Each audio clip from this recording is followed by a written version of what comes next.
Det er Ali Mohammeds modstander. Det er 30-årige Luis Felipe Castro fra Spanien. Han debuterede for 1,5 år siden. Det var altså i en alder af 28 år, han debuterede. Vandt så de første 2 kampe på knockout. Tabte siden 2 og vandt så den sidste kamp her i midten af oktober på point. Det er en herre, der aldrig har bokset uden for Spanien. Det her, det bliver første kamp uden for de trygge rammer. Første kamp i Danmark. Ja, vi har jo spanioler på programmet før, og det har været nogle seje drenge, der har været i gang. Så de har ikke lagt sig ned. Vi håber, at den spanioleren her er lige sådan. Vi er nået til en stor hjerte. Fjerde kamp. En kamp, der bokses i fjervægt og er berammet til 6 omgange. Første bokser i ringen er fra Granada, Andalusien i Spanien. Han er 30 år og vejer til aftens kamp 56,4 kilo. Han bokser sin 6. kamp her i Aarhus i aften, og i de foregående har han vundet de 3. I det blå hjørne, Luis Felipe Castro.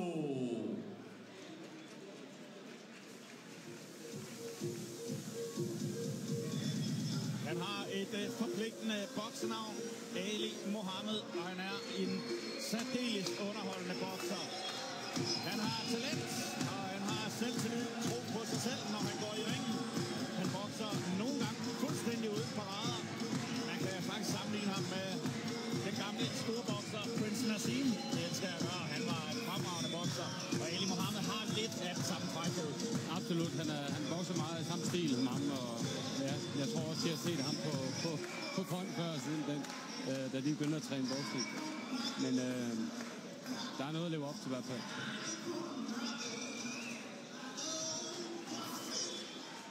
Den anden bokser i ringen er fra Aarhus. Han er 19 år gammel og vejer til aftens kamp 56,5 kilo.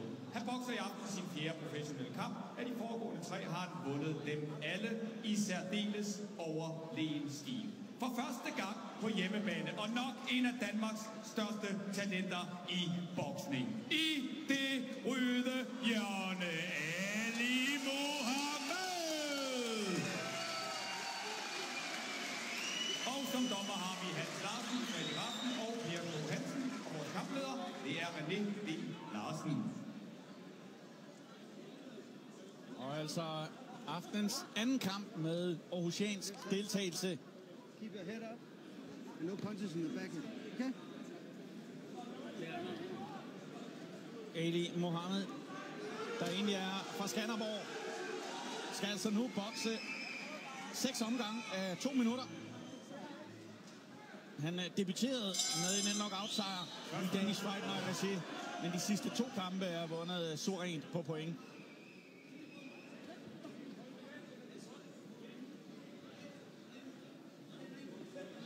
Han er altså som udgangspunkt højrefodsbokser, Ali Mohammed. Step back.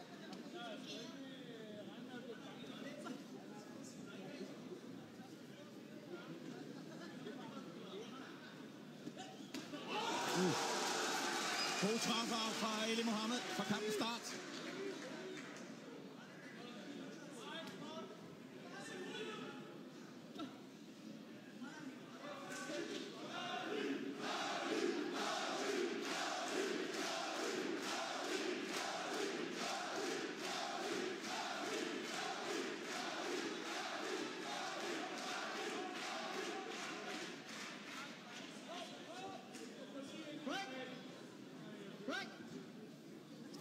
Han er ikke blevet ramt endnu i det første minut. Ali Mohammed er lynhurtig. Undviger Spaniens slag. Spanieren har nu skiftet over til højre fod forrest.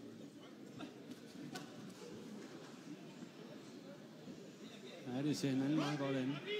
Step back. Step back on break. Prøver hinanden lidt af.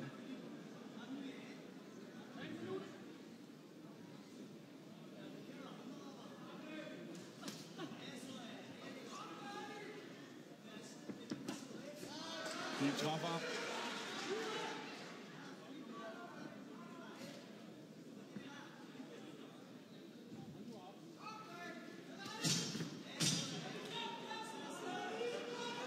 Så skifter Ali Mohammed lige for en overgangstid. Men tilbage igen med den velkendte og højrefodstil. En stil, som Mads Larsen bestemt også kender. Ja, det er en dejlig, det er en dejlig stil, højrefodsbokser. Fin omgang. Mira, si Puya hace un ataque de grado. Pas på, han slår efter med det samme Ali. Ikke også? Han slår direkte. Han træder lidt ud til siden, ikke også? Ikke træk dig baglæns, så rejs op. Samtidig med, spil lidt over til siden, ikke også? Han er gerne kørende.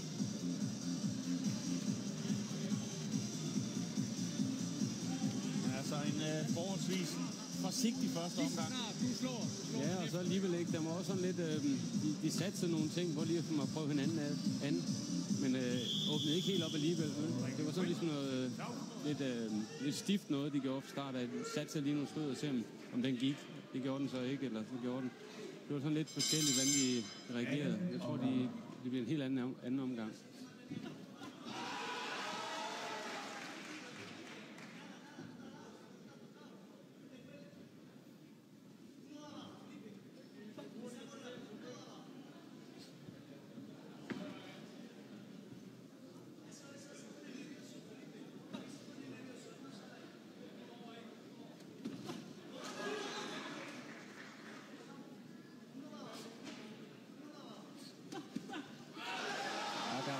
Det er ikke en hård træffer.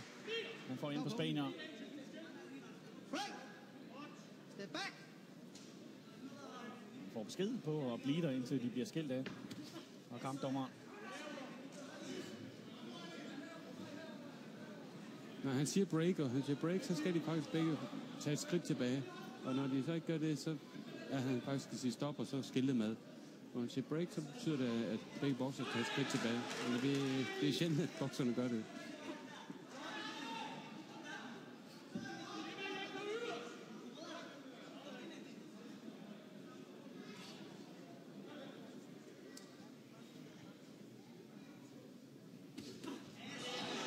Ja, det er Ali Mohammed, der bliver ramt. Nu prøver Spanierne lidt den samme stil med paraderne ned. Jeg tror også, det er en god idé. Altså, hvis du bare bokser den helt obligatorisk boksestil mod en som Ali Mohammed, så ved han, hvor han har dig. Hvis du har lige så forbrydelsk eller lige så akavet, som han er, jamen, så får Mohammed det også svært.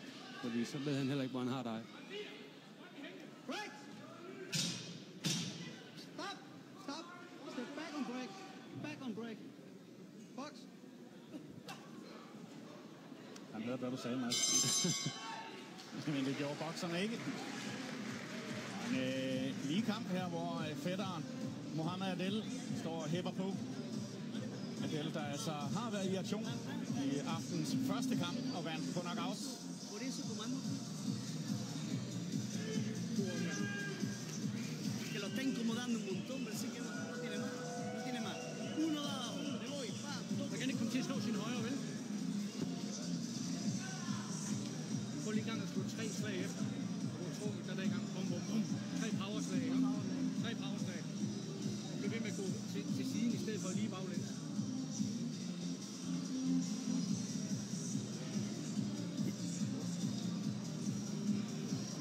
Så er det helt rigtigt. Ja. Det er jo rigeligt. Der bliver altså bedt om kombinationer. 3 powerslag. Det vil vi gerne se fra Ali Mohammeds side. Tredje omgang.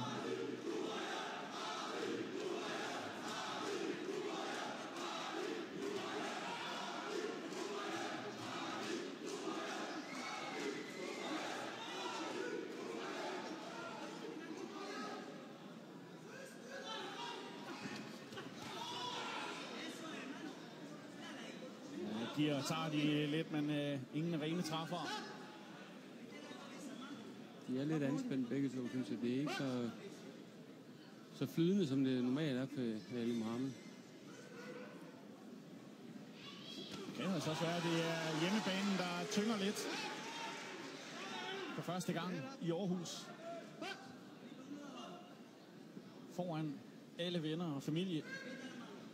Ja, det ligger et pres.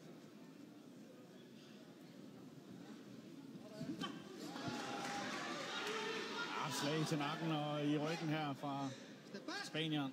Fabrilske begge to, de ikke rigtig kan komme ind med nogle afgørende stød og serier. Que cuando entre le dan más guerra, pero ya está, ya está. Por eso, Felipe, por eso, porque es que paro que me toque y después se va, claro, ¿vale? Y cuando le tire para abajo, aunque no le dé, no vaya a poner a darle, la tira y te va.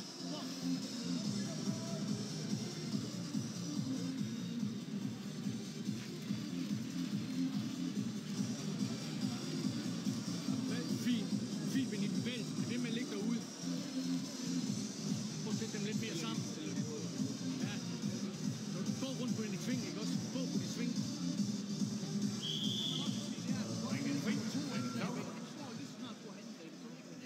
Du skal træde væk fra det. Du skal træde væk fra det. Mads, din vurdering. Hvor står vi henne pointmæssigt efter den første halvdel af kampen? Nå, der er ingen tvivl om, at Mohammed fører på point. Det er ham, der ligesom klar til den. Der er ikke noget ramt ret meget, men det er ham, der ligesom styrer begivenheden. Han får et plus for at ligesom skabe kampen, og det er der ingen tvivl om, han gør.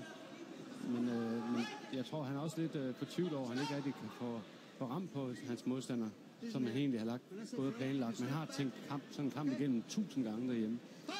Hvis nu det sker, og hvad gør jeg så, hvad gør jeg så? Det ene og det andet, den har han tænkt igennem mange gange, men de ting, han så gør nu ikke, kan han ikke rigtig få til at køre mod en meget akavet spanioler. Så jeg tror, det er lidt fortvivlelse og lidt panik før lukketid. Han prøver hele tiden på at finde åbninger, men kan ikke rigtig få dem igennem. Der rammer han dybt. Han forsøger at følge op. Men Spanieren på ingen måde rystet. Efter min mening skal Ali simpelthen bare udbokse ham teknisk. Han er jo spanioler overlegen 1000 gange teknisk.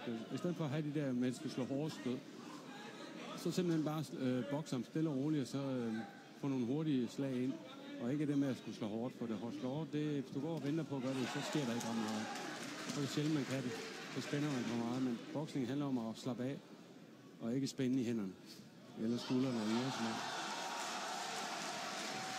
Klart salver til danske undvigelser her.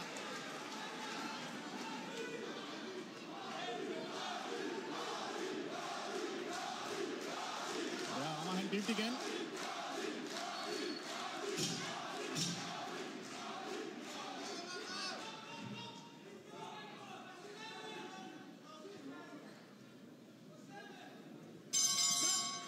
Men fjerde omgang med et lille dansk overtag. Vi mangler altså stadig at få forløst hele Ali Mohammeds potentiale. Bliv ved med at holde dine bevægelser, ikke også? Fint. Arbejd jabben. Arbejd med jabben. Vale, ya está. Prøv for eksempel slå den lange, dybe træk der, og så sæt den højt lige efter. Ikke også, fordi han smiger hænder ned, når du slår dybt.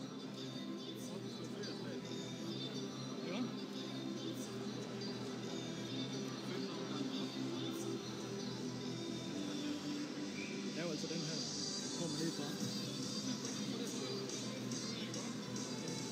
Han er vi tæt på, eller hvad? Hvad? Vi er tæt på. Ja, eller gå med det. Gå rundt på det. 1, 2, sving.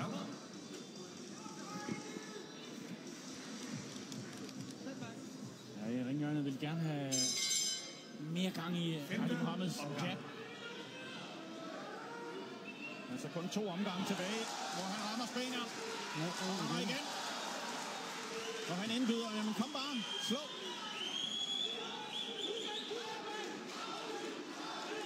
Vi har altså set i de første Danish Fight Night -stævner, hvor der har været spanier på programmet, at de er hårdføre.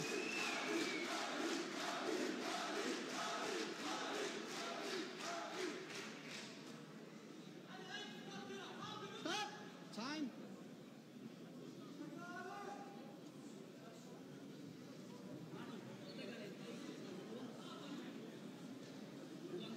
Mener du det?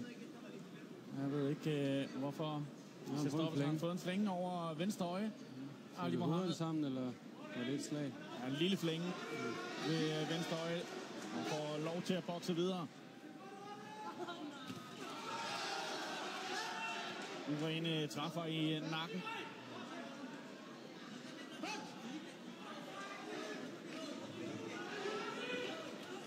Han beskytter venstre øje nu.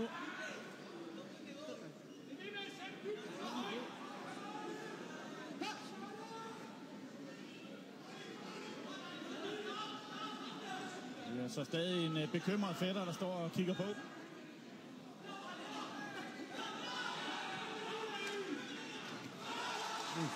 Det er ramt. Og det er Mohamed, der ramt der.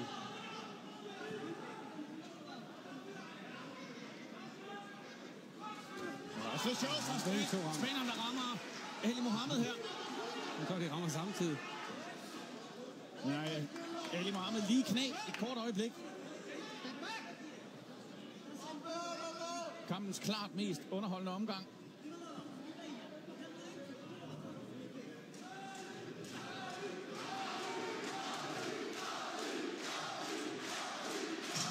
Man kan ikke glæde over supporten her til aften, Ali Mohamed.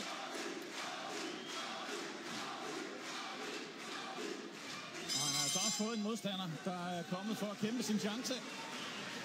Ali Mohamed rammer, men bliver også ramt i den her omgang.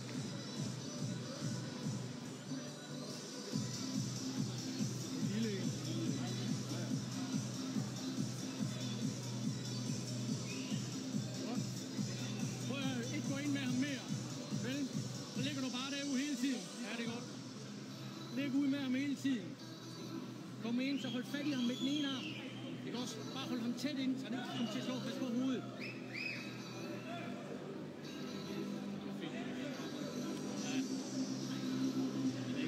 Masser af side, altså ikke også? Masser af sideskift. Sæt dig jab. Gå og flyt dig rundt på jabbet. Flyt ham rundt med armen, så har ham en gang imellem. Bevæg dig videre. Det var ikke en fri. Der bliver han altså ramt flere gange, som vi kan se i langsom gengivelse. De koncentrerer sig om den øjenskade, han har fået. Det ser ikke ud til at være så slemt, at han ikke får lov til at bokse den sidste omgang her. 6. og sidste omgang.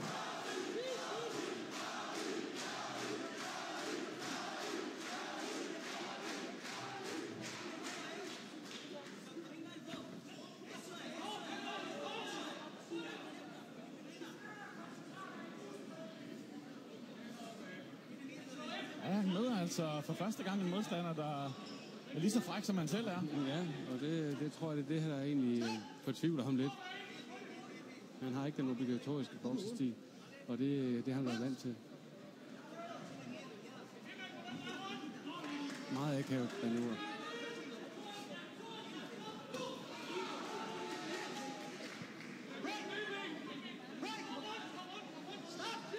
Ja, break bliver der altså sagt i flere omgange fra kampleder.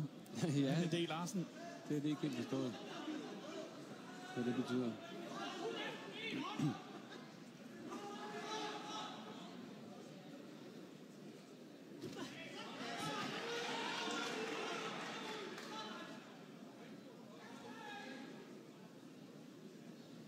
Så kun 40 sekunder tilbage i en omgang, hvor der ikke er sket særlig meget indtil videre. De passer meget begge to. De tør ligesom ikke kunne tage chancen, fordi de ikke rigtig tror på det selv. Der rammer i nakken, markerer kamplederen.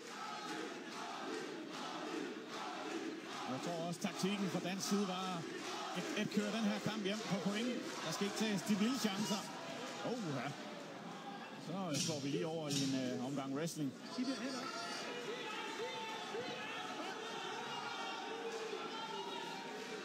Ali Mohamed danser formentlig den her kamp hjem til en pointsejr. Jubel fra fætter Mohamed Adel, der var mere overbevisende i hans indsats. Det var en svær kamp for begge to. De matchede ikke hinanden som bokser. Overhovedet ikke. Der er to forskellige stil. De passede ikke sammen. Og der kan man godt blive ind i nogle gange, hvor man møder nogen, hvor dem kan man bare ikke bokse. Og det er i hvert fald en af dem her, hvor man siger, de passede ikke sammen. Og det synes jeg ikke, der er nogen tvivl om, at han vinder kampen. Spaniolen laver jo heller ikke ret meget.